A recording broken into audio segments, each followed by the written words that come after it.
Well, good morning. Welcome to our daily devotional for this Friday. This morning, I want to kind of talk to anyone who's listening to this who hasn't accepted Christ as their Savior. Because I want to talk to you about your perspective for just a moment and where you stand according to God's perspective. And I want to read a parable to you from Mark chapter 12.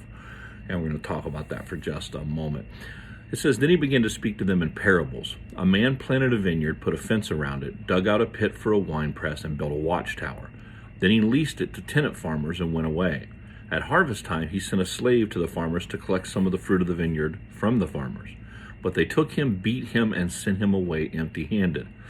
Again, he sent another slave to them, and they hit him on the head and treated him shamefully. Then he sent another, and they killed that one. He also sent many others. They beat some, and they killed some. He still had one to send, a beloved son. Finally, he sent him to them, saying, 'They will respect my son.' But those tenant farmers said among themselves, 'This is the heir. Come, let's kill him, and the inheritance will be ours.' So they seized him, killed him, and threw him out of the vineyard." I'm going to save verse 9 for the end, but I want to talk to you just a moment. Think about this. God created this world and everything in it, including you. And he gave it to you free of charge for you to live in. He gives you food, he gives you water, he gives you family, he gives you sunshine. He gives you everything, every whim. Think about somebody building a house for you, and they give you everything. They say, "Here's this beautiful mansion. Do whatever you want with it. Drive the cars, play on the tennis courts, swim in the swimming pool. Anything and everything you want is all yours."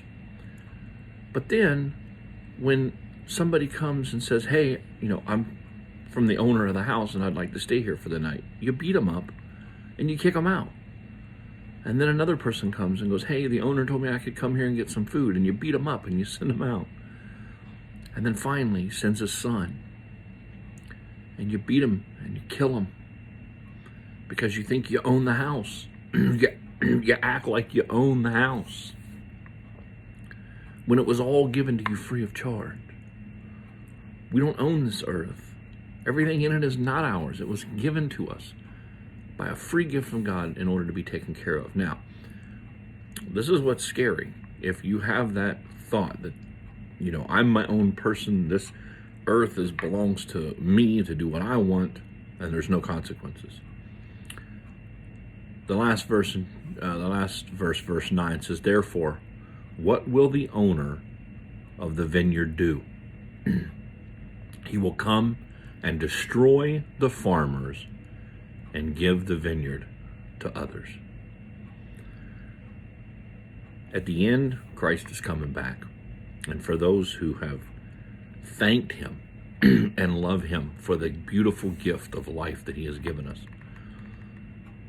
he will spare.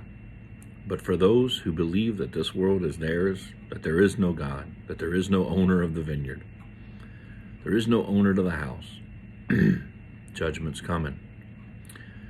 And I pray before that day comes that you would ask Christ to become your Savior. I just wanted to give you something to think about this morning. Hope you have a wonderful day. Friends, we'll see you on Sunday.